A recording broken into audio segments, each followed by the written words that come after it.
at Sibley State Park. If you haven't been here in a while, you want to get on over here. We're visiting with my friend Dick Clayton, who's the naturalist and head honcho over here. He's going to tell us a little bit about some of the winter activities that you can get off your couch and enjoy. And they include things like snowshoeing. Dick, tell us about your snowshoeing and how people can be a part of that. Well, this is something we've been doing for a lot of years, 20, 25 years. About every Saturday from the 1st of January to the end of February. So at 2 o'clock we have snowshoeing activities, primarily for beginners, just an introduction to it.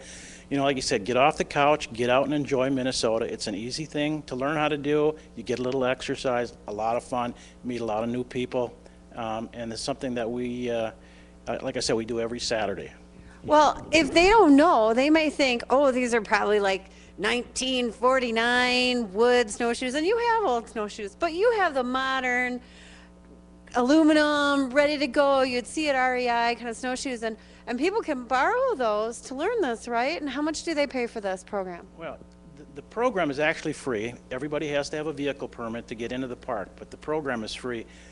Because of the number of snowshoes that we have, we limit it to 20 people. People have to call and reserve a pair of snowshoes, and then they show up, and we'll do the program. Now, a new twist this year is that we're actually renting snowshoes too.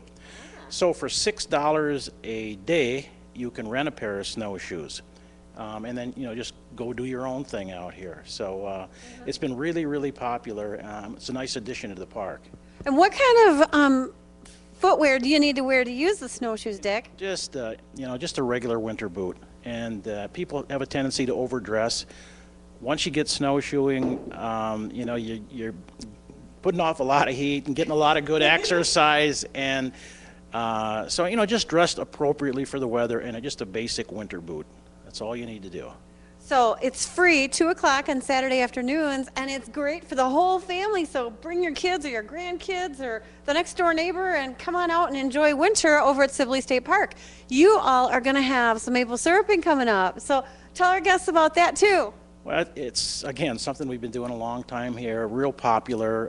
We call it maple syruping from tree to taste, and we show people how to tap maple trees, the different equipment you need. We'll boil down the sap, and if everything goes okay, by the end of the program, we'll take off the syrup, and I'll pass some around in little cups, and everybody will get a taste of maple syrup that was just a few hours ago sap out of a tree.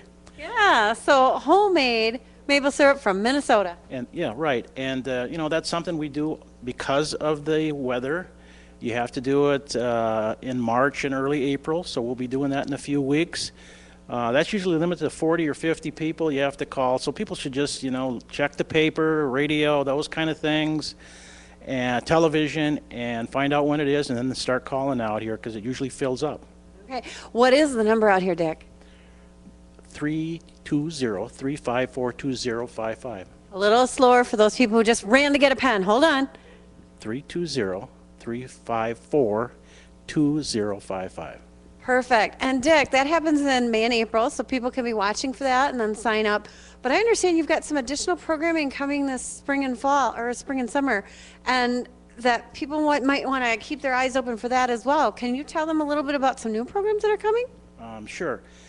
There's going to be the old standby programs that we started a couple of years ago, like geocaching, really popular.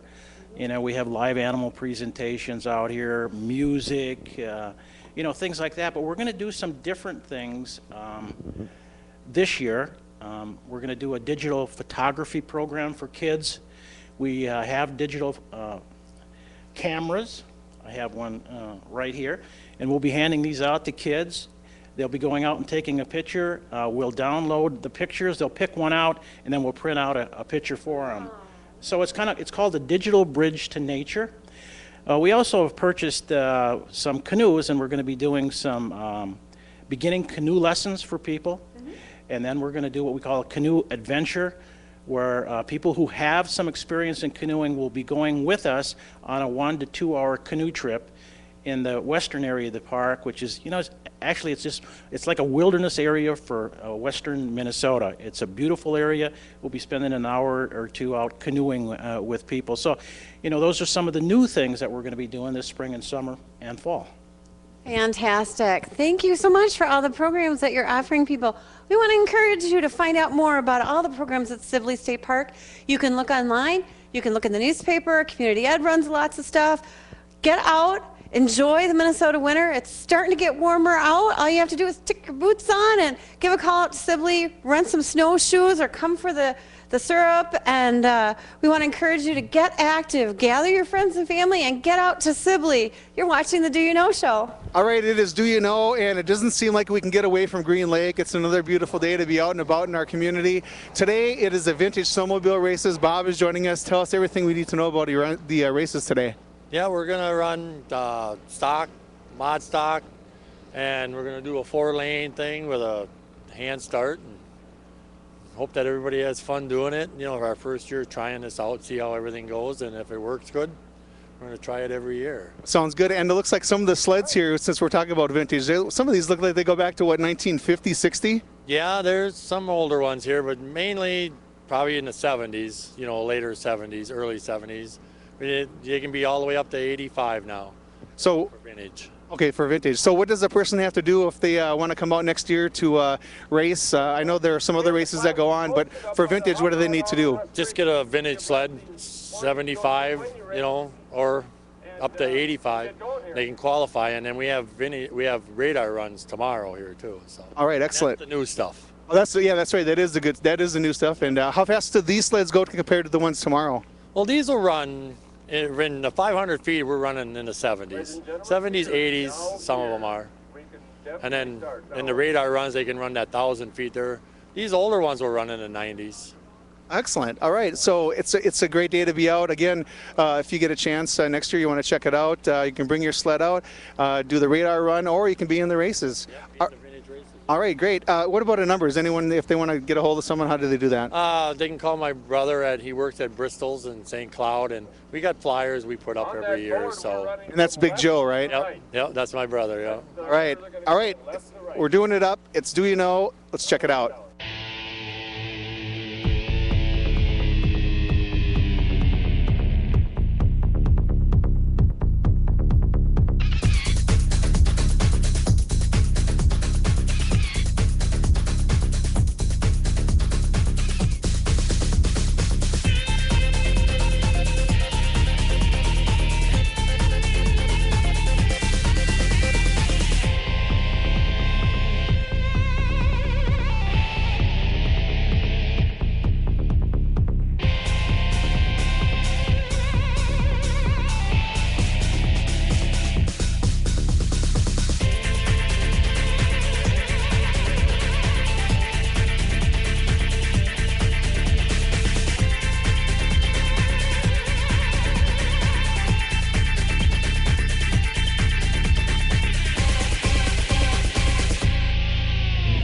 Hi, everybody. We're over at Our Redeemer's Lutheran Church in Benson, Minnesota. And you may say, why are we in Benson over in Swift County?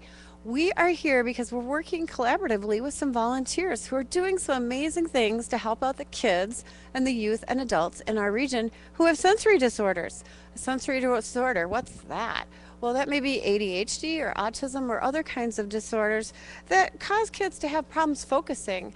And so the volunteers over here have made some things that will help these kids to learn and grow. I'm standing here with my friend Diane Dozier over at Our Redeemer. And Diane, tell us a little bit about this project. Well, I became aware of sensory disorder through my grandson at school. And from there, I made some blankets for him and also the class that he was in. And then my name somehow got to some other people. And then an email came, and I was asked if I would be willing to help, and I said, sure, I would be willing to help. So that's how I became involved. And how did your grandson use it, and what did it help him to do? He had problems with focusing, and he was jittery, could not do well in school. And so by his teacher and his parents being so concerned about him, and they tried this weighted blankets, and it works wonderfully because he's increased in his reading abilities 2 levels, and now he's at the top of his class rather than being at the lower part of his class. So that's wonderful for him, his parents, and his teacher. And so the women that you recruited to help with this project, and you want to hold up your cute froggies, and I'll hold up my little duckies. The women that you recruited are people from.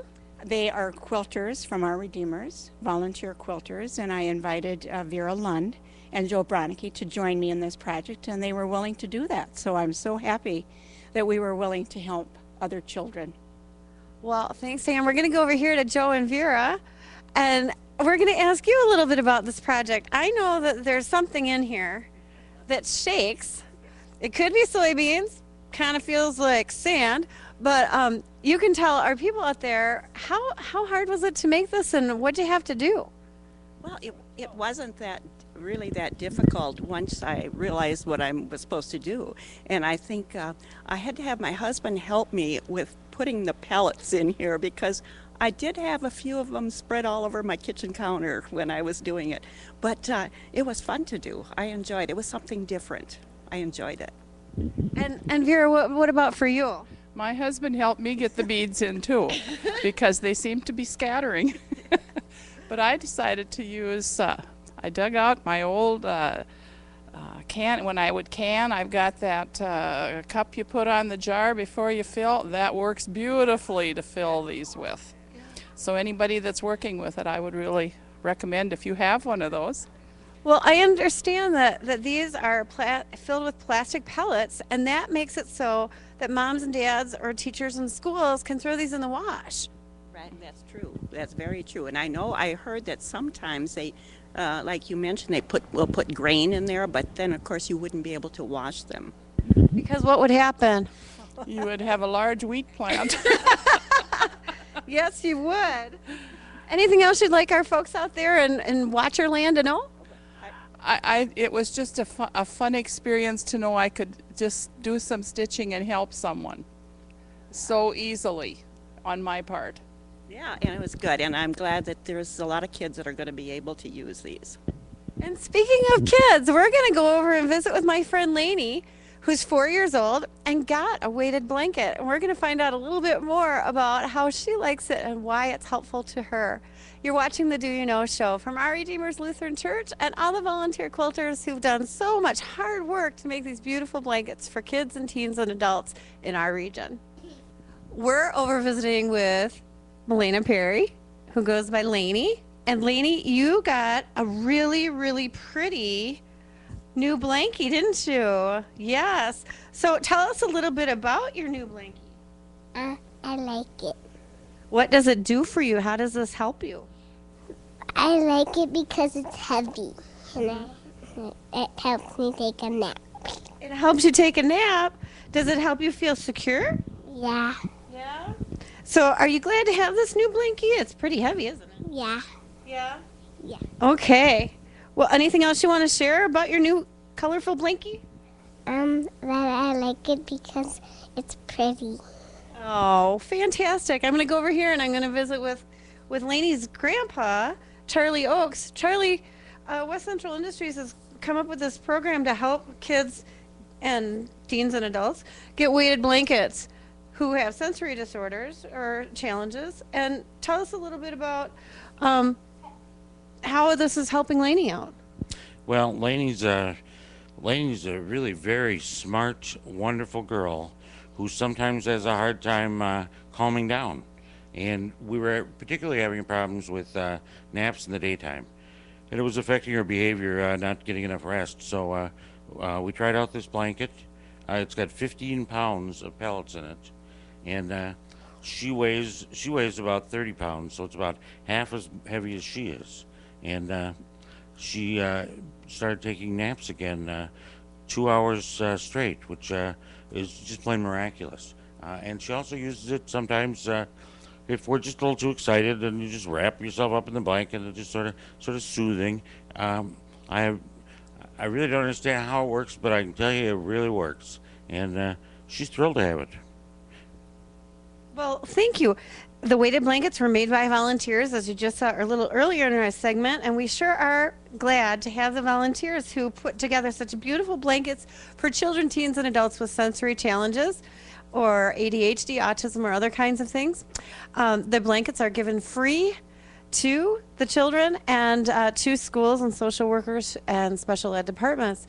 We want to thank all the volunteers who worked with West Central Industries to put these blankets together and provide them free to those folks. And you're watching the Do You Know Show. We've been waiting for a long time. Yes, we've been waiting for a long, long time. We've been waiting for a long time. But we ain't gonna wait no more. We're getting ready to rock and roll. We're gonna 1, 2, 3, 4, 1, 2, 3. Well, there's a reason everybody should be shaking in the house tonight. And you should wear your favorite lady and promise her you do it right. Tell that Jack. All right, welcome to Dunn Brothers, one of the fine sponsors of the Stingers this year. And always, as we're doing our Stingers segments, we're joined by Ryan and we're joined by Mark, the 2 co-owners of the Stingers. And, you know, we're about 90 days out. June 1st is the opening of the Stingers game this year, our home opener. And the roster is looking pretty good, isn't it, Ryan?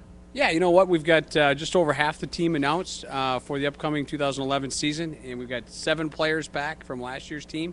A lot of familiar faces that fans will be able to see. That's pretty typical in terms of bringing back players from year to year, and we're excited for the season. And you're doing something a little bit different. I read in the paper that you're going to try to have some more position players, pitchers moving to other areas to kind of strengthen up the lineup a little bit. Yeah, you know, the Northwoods League, we play 70 games in 75 days, so we typically will sign 15 pitchers, 15 position players, and it's always nice having 3 or 4 guys that are kind of dual players that are pitchers as well as position players. And so we recruited a few more of those guys on this year's roster to help us late in the season when potentially we might run into injuries or guys retired late in the season. And our coaching staff, are we pretty much set with them, same crew as last year? Yeah, we had 3 coaches last year. We had Matt Hollid, Tyler Schuppel, and Jesse Rogers. 2 of the 3 will be back. Coach Matt Hollid, our field manager for the Stingers, will be back, as well as Tyler Schuppel, who was our pitching coach. And we're in the process of finding the 3rd assistant coach for the 2nd season of Stingers baseball. All right, it's exciting, man. We're actually shooting this right after the big snowstorm that we had at the end of February. But again, the buzz is in the air. We get people talking about it. And speaking of which, we're doing promotions. We're going to have some more fireworks, some more special events, and sponsors are going to be a big part of this year again, aren't they, Mark? Sure, that's right, Rudy. We've got one of the challenges each year is we've got 35 home games. We try to have 35 different promotions. So going into year 2, you're going to see some of the same promotions that we had last year. We'll improve on those. You mentioned the fireworks shows. Last year we attempted 3 shows, only were able to do 2. One was rained out. So this year we're going to attempt to possibly double that to 5 or 6 shows. We'll see here as the schedule lays out with other events that are going on in the community. And then also trying to revamp some of other events that we did last year. The Westside Liquor, the Wine, Women, and Baseball event was a huge success. We're going to do that again this year and try to make it bigger, better. Of course, we got the home opener with different things going on that night. We've got our hat giveaway, bat giveaway. But fans that are accustomed to seeing some fun promotions last year, it's going to be looking forward to year 2. There's going to be 35 other unique promotions that you can look forward to over the course of the summer. That's nice, because when you go to the ballpark, not only do you see a great game with some great athletes, but there's always interesting things that are going on during innings. You got people singing, you got all sorts of stuff. If someone wants to be a sponsor, who should they get a hold of, you guys? Yeah, the best bet is to either go to wilmerstingers.com or to call us 222-2010. And obviously, we're always looking for sponsors for the upcoming season. Season ticket prices stayed the same as last year, so we offer a $6 ticket, an $8.50 ticket, a $10 ticket. But season tickets are $149 for a great seat behind home plate. And you can get those either online, and then if you want single game tickets, you guys can stop, or anybody can stop out and see you guys at the trailer that's just on the left field side of the ballpark, right? Right. The single game tickets, we're not going on sale with those yet. But if people want gift certificates or season tickets, we can take care of that. But we'll have a date later in April that will go on sale with their single game tickets, and that'll be at location there at the office at the ballpark. That sounds good, because I know that a lot of time during the games, in the summertime when the season is going on, people want to know where they can get those tickets. And you guys are usually there sometime starting in the morning before a game at that little site at the trailer, and people can swing by there and see whether it is available for tickets for each of the games, correct? Yeah, Once we announce our single game tickets date, then we'll have regular office hours at the office there at the ballpark where fans can purchase tickets for that night's game or upcoming games, any games throughout the summer. So the hours will typically be 10 a.m. to 5 p.m. At that office. So come over to the lunch hour, pick up your tickets for that game. So. And one of the other things when we're talking about joining the team and supporting them is some of the different apparel. Like you guys got some of the great Stingers out. In fact, I have one of the only. In fact, I think I do have the only Stingers hat signed by you two guys. And that is a score. It's an autograph. But if people want to, look at some of the memorabilia, some of the outfits, the shirts, whatever hats, you can do that online too, can you? Yeah, we've got the availability of online as well as we will at the office here for fans to come from 10 to 5 once the tickets go on sale. New hats, new T-shirts, sweatshirts for the upcoming season. So we'll have the full line of merchandise. All right. Well, it's like I said, we're not too far away from the home opener, and I'm sure you're going to hear more about what's going on as the season gets closer, and then also as the lineup and the roster starts to progress. About half done with it now. You can check your newspaper. You can listen to the radio stations, get some more updates, and of course, we'll be following the Stingers throughout the year. And if people wanted to, don't forget that they can actually watch it online too, because you guys are streaming the games again. Right, that's something the Northwoods League has really taken a step forward within trying to set themselves up from any other league in the country. You can watch all 70 games throughout the summer online, and it's a 4-camera shoot. This year they're actually going to be adding a handheld camera out in center field, so they're going to have a 4-person camera crew. So we'll have one kind of remote control camera behind home plate, and then 3 other ones that are manned. That'll be sending a feed to the internet, which should be a great production. And I tell you, if you saw the games last year, this year it's going to be more improved, better center field shot, and it's exciting. I mean, fans from all over the world can watch, Stingers baseball, and if you've got friends or relatives, especially for the players, who a lot of them come from different states around the union here, and having their parents and family members be able to watch every game is quite a treat for them. And I had my brother who came back from Albuquerque with his family. This year we went to like 3 or 4 games when he was here, and he does check it out online when the games are going on to see what's going on. Hometown Willmar Stingers, so you got to check it out. All right, we'll be, like I said, covering more of the Stingers as the season goes through, and as we get to June and summer. And if you have any questions, you can always check things out online, or you can get a hold of these guys through information on the website. All right, you're watching Do You Know?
Hi, my name is Satoya Hudson. I'm the new host of the new show, Out and About.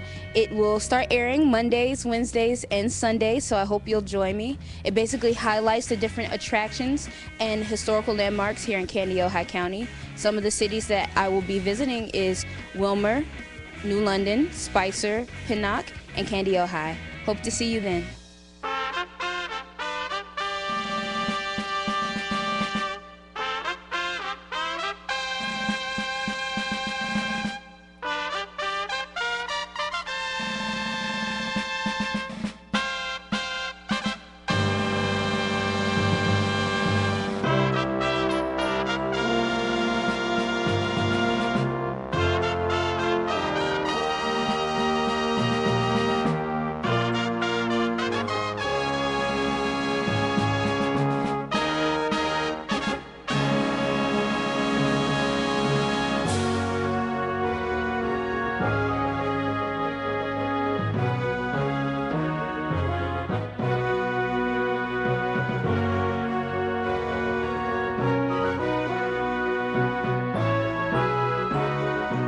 All right, welcome to the state capitol. Actually, we're in the state office building right next to the state capitol, and we're joined, it's an honor to be joined by Representative Bruce Vogel. Bruce, you haven't been here very long, but I'm sure you're excited about, like we were talking, you got a nice view, but it's just good to have a building and an office to be in here. It is. You know, I'm very excited just to have the opportunity to be here to serve the people of our district, you know, and the people of Minnesota, and what's going on here at the Capitol, and trying to hopefully get us back on the right track to getting our physical house in order. So.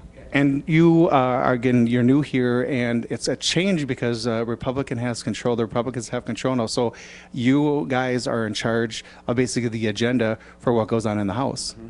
Yeah, we are, and you know, I know in the House side, it's only been, I think, 4 or 6 years ago they did have the majority back then, but it's nice. They tell me it's really nice to be back in the majority on this side, but to have the majority in the Senate, that's the huge thing. We haven't had that since 1972. So a big difference there. I mean, we are able to work together, hopefully, and get some things through that we feel on our agenda that need to be addressed and things need to be done. And so, yeah, we're pretty excited about that. You know, the only issue we're going to have is be able to get the governor to agree with us on some of those issues and get the bills signed. But we think, you know, we're trying to do what's best for the state of Minnesota, and I know that's what he wants to do too. That's good. It's all about you know, that collaboration, and hopefully you know, that checks and balances system works out and things get done. A big budget year, obviously. Typically, what is a regular day for you like? What time do you get here? Because you stay here now during the session.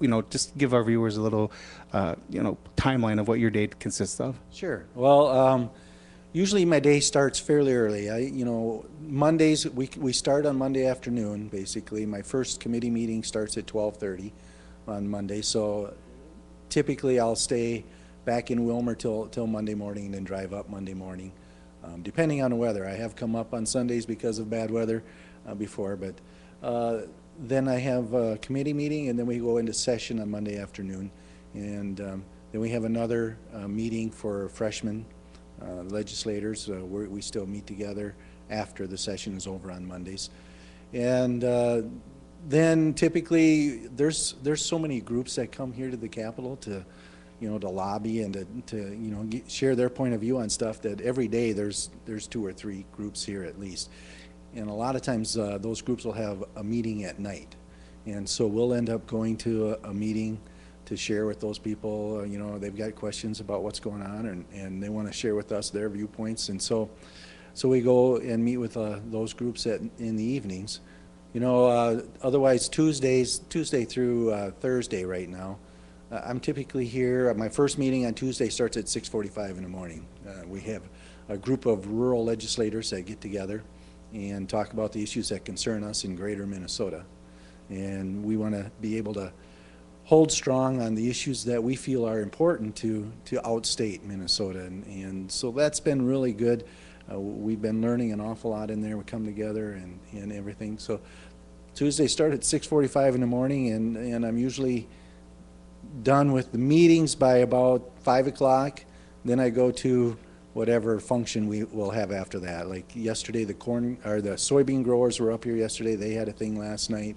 The city of Mankato was up here. They had a thing last night. So there's events going on every night. So typically I'm back home to the apartment by 10 o'clock some nights. Other nights it's 11 or 12 o'clock. You know, I come back to the office afterwards to try to wrap things up for the day and finish going through emails, answer some emails, things like that. So it gets to be some long days, but I signed up for it, so I'm not complaining. That's true. And is there anything that that you didn't really think, anything out of the ordinary that you didn't expect when you got here?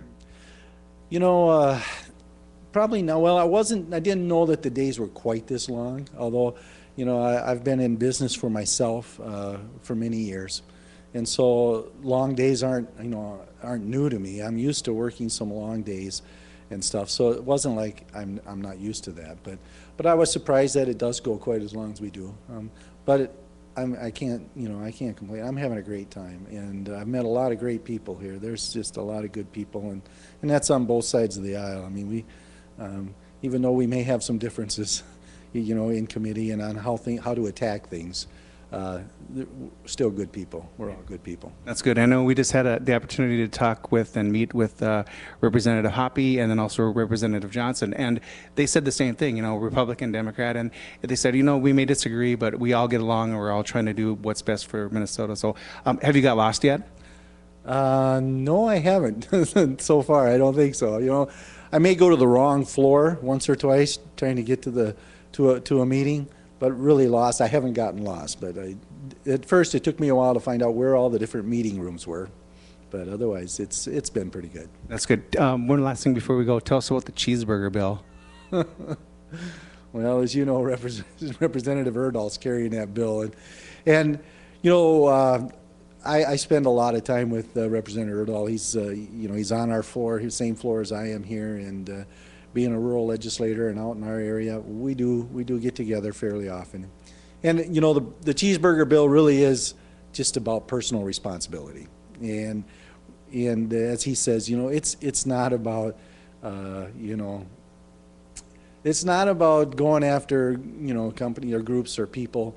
It's just, you know, wanting people to be responsible for what their actions are, and that they can't go ahead and sue anybody and or any company or any restaurant or whatever because of their lack of willpower, you might say. So I think, you know, in a sense, it's not a bad bill. I think it's a good thing to get out there, that we can hopefully put some tort reform in. It's kind of a tort reform bill. And as I met, well, in fact, I had breakfast with Representative Erdahl this morning. He said, you know, there's only one group that's really opposing his bill, and that's the trial lawyers. So he says, you know, that should tell you something right there. But yeah. Well, it's all part of, you know, the things that go on here, all the politics that happen at the state capitol. Appreciate you being here and your service to our community, and hopefully we'll get a chance to see you, because we do have the House and the Senate live on our Channel 19 for 5 hours a day from noon to 5. I'm still looking for you. Haven't seen you yet, but where are you located? Where are you seated in the chambers? Yeah. I'm actually kind of right next to the middle aisle, second chair in, about halfway up on the right-hand side of the Senate, or not the Senate, of the House, yeah, of the House. But yeah, it's been a lot of fun. I appreciate you guys coming up here and giving me some time. It's been great. Okay, and one last thing, best way for people to get a hold of you if they want to talk to you, is it email, is it by phone? I know that there used to be some issue with mail coming in because it has to get searched because of stuff people are putting in it, but email, phone, the best way? Email is probably the best way to reach me, because yeah, I'm in committee meetings like today. You know, my first committee started at 8:15, and I'm not done with committees till about 2:30, 3 o'clock, 2:30, and then we go right into another meeting, and then we have session. So I very rarely have a chance to answer my phone. So if they want to leave a message, they could. But you can reach me by email. It's just rep.bruce.vogel@house.mn, and that's it. All right, and if you didn't get that, well, obviously the graphic is up here right now. You can see it right here, somewhere about right here. And you can call us at the studio too, or the city has the information for all of our representatives too. So, all right, it's time to head over to the Capitol building, and we're going to have a little visit with Senator Gimsey. You're watching Do You Know?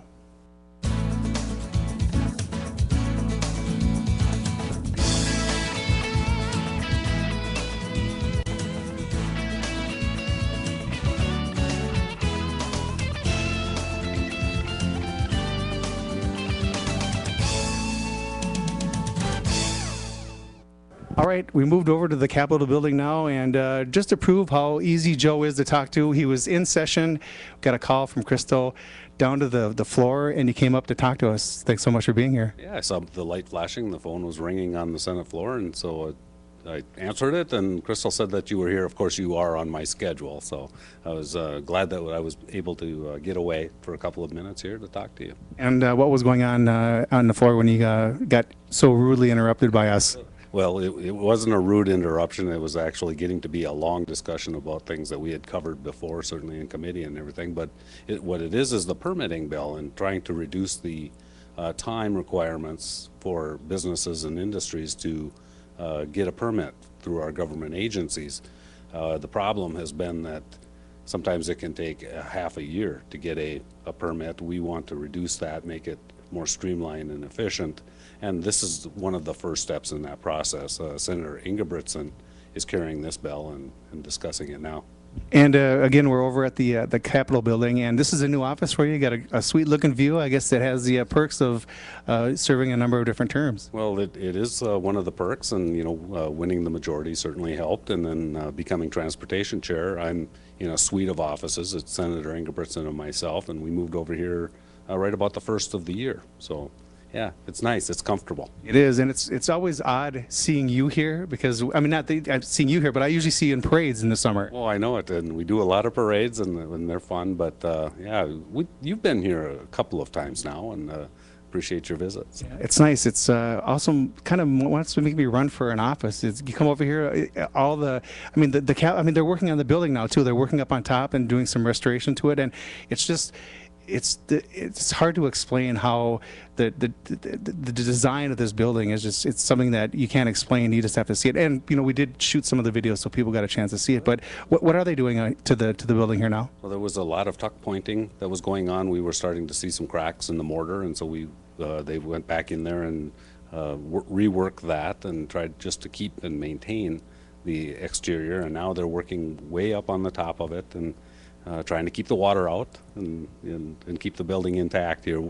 There are going to be some restoration efforts coming down, but they're very expensive and we can't afford them at this point in time. But there will be some extensive renovations coming sometime in the future. We should take care of this wonderful building that we have the privilege of working in. That is true. And locally, again, what are we looking at? Just an overall perspective for issues that are coming up in our area that you represent. What are we looking at?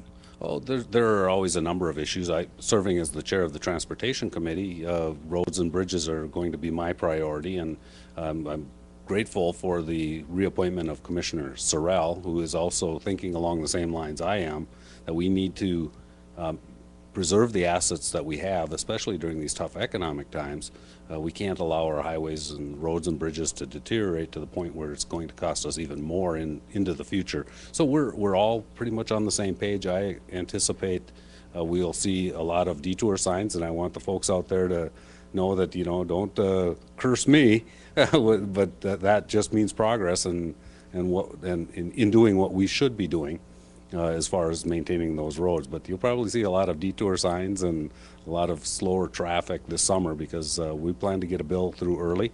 We believe we have full cooperation of the administration, and we're working with the House to ensure that everything goes smoothly and get that bill out early so that when the frost comes out of the ground, we can get our people to work and work on those highways. So that'll be something that'll be noticeable. And hopefully it's Highway 12, because East Highway 12 is messed up. That's like, I mean, there are so many potholes. Oh my gosh, I try skipping it whenever I can, and that's just the world that we live in. Usually you don't really notice it, some of the back roads, but it's always an issue.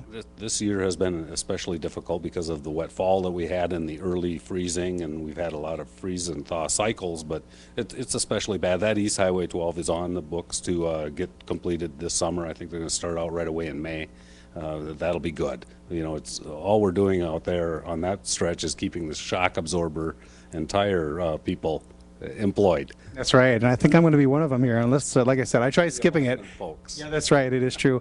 If someone wants to get a hold of you, again, we just talked with Bruce. He said the best way is either from a phone call or email. That's still the best way to get a hold of you? It is, and I like to get the personalized notes, but I know that sometimes they take time to write and get mailed in here, but email is a very good way, and calling us on the phone always works. That's good. And have you had any groups coming in? I know schools, do they usually come in later in the year now, or actually toward the end of the session, or when do they come in for special meetings with you? Oh yeah, the sixth graders are always flowing through here. We've had a couple of groups so far, but we expect more, like you say, toward the end of the session.